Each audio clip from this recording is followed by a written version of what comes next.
The economy, and with it debt, credit, and trade, were deeply linked with religious ideas and influence. We could even go as far as to say that religion originates from emerging markets and rising complexities within society. Today we will discuss why.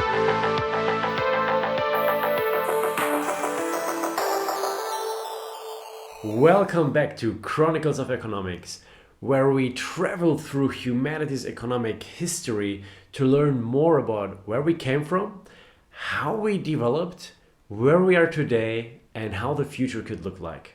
One might think that to have a concept of debt and credit, one first needs the concept of money, but that is not true. I've shown the reasons why we have this misconception about credit, money, and barter in one of my previous videos. I just discussed the barter myth in my previous two videos, and if you want to learn more, here are the links. Credit and debt are much older concepts than money itself. They've been with us since the very beginning of writing, though we can only show debt when our ancestors started writing. I have a video about the origin of writing, which you can find here. Think about how a small community of up to 100 people works. Everyone does favors to everyone else. Some of them build houses, others irrigate gardens, others make or collect food, and again others distribute the food. We could say that everyone is indebted to each other in some way or another. That's how the community works in a very economic sense. As communities grew and humanity shifted from the hunter-gatherer lifestyle to an agricultural one, the advantage of small groups faded. Larger groups require more complex systems to manage and distribute resources. This is where government systems, markets, and record keeping come in, and with it the concept of debt in the sense that we know of today. The word debt can be traced to the Latin word debitum, which means something owed.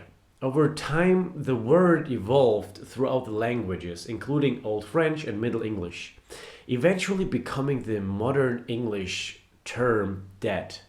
Debt is a very flexible, powerful, moral, and broad concept, and it's difficult to grasp the breadth of its meaning. In the modern economic sense, owing someone something means that one owes a certain amount to someone else. In the more societal way, it could mean that someone did us a favor and now we owe them a favor. In a more religious sense, religions often tell us that our life is a debt to some kind of God and that it is our eternal debt. Well, various religions over time tried many different ways to incorporate debt in some way or another onto humanity for control, organization of societal structures, and overseeing market transactions. For thousands of years, debt has been used to justify violence, hardship, and even slavery. In my previous video, we explored the cradle of civilization, Mesopotamia, specifically how the temples recorded debt, taxes, and credits. The invention of writing was driven by the need to manage the complexities of a growing population, and an intricate economic system emerged. The Sumerians used the term sul to represent the idea of debt or an obligation. They had even more than just one word to represent debt or something being owed. I could identify 11 distinct Sumerian words that incorporate a relation to the word debt in the Sumerian lexicon. The Sumerian idea of debt predates the concept of money itself, yet even the Sumerians had words that incorporate the meaning of money, but there are only 6 distinct words that I could identify, and their meaning is not equivalent to our definition of money that we have today. Money in the modern definition as asset class, which you can use as an intermediary to transfer assets, is a very, very new idea. Money in the ancient sense was a utility of bureaucrats to provide themselves with enough food to last a month, or to use it as a calculation tool. I talked about this in my previous video about the barter myth in much more detail. Money back then didn't mean the same thing as it does today. Debt was not just about financial transactions, but encompassed a broader societal and moral implication.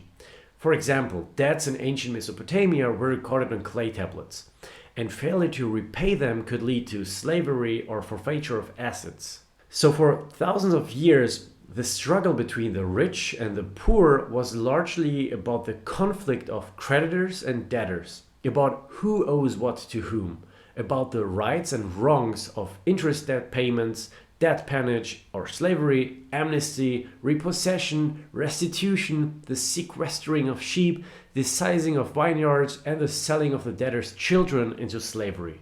Looking at the history of debt, religious papers, and other ancient documents, the majority state: 1. Paying back money one has borrowed is a simple matter of morality, and 2. Anyone in the habit of lending money is evil. When we go through human history, most revolutions and large societal changes began with the ritual destruction of the debt records, tablets, papyri, ledgers, whatever form credits and debts were recorded on. Moses Finlay described all ancient revolutionary movements had a single program: cancel the debts and redistribute the land. Nowadays we think that it is inevitable to repay the debt that one accrues. Well, that's not true. And it is especially not true with the emergence of fiat money or the unbacked money that we have today. When we look at the US, the Biden-Harris administration tried to roll out the student debt relief plan, but it was partly blocked and is still in dispute. But let's go further and think about what would hold the US government back to cancel some of the student loans. One argument is that someone has to pay for it, thus the taxpayers. But that's bullshit. The US can freely print money. They have no real limit to how much they want to print, except the self-imposed limitations. Yes, the limitations have their validity because it stops the US government to flood the market with an endless stream of US dollars. But the real limit of how much the US government can print is determined by the economy's ability to absorb the money, or if you want, the productivity of the economy. I want to discuss this topic in more detail in another video, where I talk more about the deficit myth and how economies absorb money. Thinking even further, the students took on loans to pay for their university, for their education. Taking on a loan is nothing more than newly created US dollars entering the system and circulating within it, studying at the expense of the universities and how they utilize that money.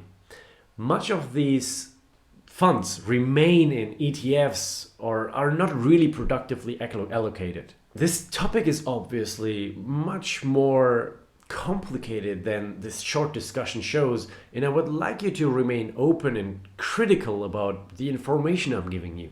Let's head back to historic debt cancellations that happened throughout humanity's history. In ancient Mesopotamia, we'll find many instances of societal debt cancellations. It was a way for kings to garner the sympathy of their nation, or especially the peasants, that were hit the hardest by the debt pannage and slavery. The first few debt cancellations that we can identify can be traced back to Hammurabi in 1794 BC. Hammurabi proclaimed 4 official debt cancellations of citizens' debt owed to the government, high-ranking officials, and dignitaries. He created the so-called first codexes, which are thought to date back to 1762 BC, and its epilogue proclaims that the powerful may or not oppress the weak. The law must protect widows and orphans in order to bring justice to the oppressed. During Hammurabi's reign, historians were able to decipher from cuneiform scripts that he cancelled debts on 4 general occasions in 1794, 1780, 1771 and 1762 BC. While Mesopotamia showed the earliest records of debt cancellations we found, there are many other instances of debt cancellations, for example in ancient Egypt, ancient Greece, in the Roman Empire during the French Revolution, in the Jubilee year of the Jewish tradition, and recently after the World War II, where the debt relief was imposed for Germany. Debt has such a big role in our lives that when you look at most religious or moral texts, you find that most of the moral and religious language originally emerged directly from the very credit and debt conflicts. The terms like reckoning, redemption, guilt, freedom, forgiveness, and even sin can be directly traced back to the ancient language of finance. These words shape our arguments of who really owes what to whom and plays a central role in shaping our basic vocabulary of right and wrong. Considering the picture of the gatekeeper of heaven or hell, or generally the afterlife. In Christianity, St. Peter is often depicted as the gatekeeper, weighing one's sin and guilt against the good that one has done. Sounds quite similar to a bookkeeper, right? Could be a coincidence. So, in ancient Egypt mythology, Anubis, the god of death, and his ritual is the weighing of the heart in the afterlife against a feather, which represents the ideal standard of behavior, including truth and justice. Again, quite similar to a bookkeeper and finance again. Next one. In Greek mythology, the role of the gatekeeper in the underworld is often attributed to Charon, the ferryman who transports souls across the river, whom the people have to pay in the afterlife. In more modern depictions, the devil is often depicted as a bookkeeper, taking exact account of the debts or sins one has accrued over its life. Even when looking at Santa Claus, he determines if a child is good or bad by keeping a list of their bad behavior against the good ones. In almost all religions, they talk about similar processes of one's sins being weighed against the good one has done, the debt one has accrued during his lifetime. The metaphors originated from financial ideas and absolutely not the other way around. Religion was deeply involved in financial aspects of the economy back then. The Catholic Church had always forbidden the practice of lending money at interest, but the rules often fell into desuetude, causing the church's hierarchy to authorize preaching campaigns, sending mendicants, friars to travel from town to town, warning usurers to make full restitution of all interest extracted from victims, otherwise they would surely go to hell. In medieval Hindu law code, interest-bearing loans were allowed, but interest should never exceed principal. It was emphasized that a debtor who did not pay would be born as a slave in the household of the creditor, in later codes, for example, as a horse or ox. Buddhism has a similar tolerant attitude towards lenders, and warnings of karmic revenge against borrowers reappear in many strands of Buddhism. Religions and finance were historically deeply intertwined, and I think that religion did not only emerge as a tool to provide greater meaning to things, like the thunder of Zeus represented it, but it emerged as a tool to organize large mass of people, societal structures, including economic systems, to combat usury, exploitation in the economy. Yet even when they emerged as a balancing tool, we can find many instances where religion exploited these systems, increased their power, and started even wars and slave campaigns and ideological genocides. This is a very complex topic, and I want to keep this video a little bit shorter. So in summary, religion originates closely tied with societal and economic complexity and with the history of debt. The history of money is not a straightforward tale of transactions. It's a rich narrative of debt and power and societal transformation. Debt and credit, far from being mere financial constructs, are ancient forces that have shaped our world. I hope you have enjoyed this video. This was Chronicles of Economics, and I'm Kianosh. Stay curious and I hope to see you next time in Chronicles of Economics.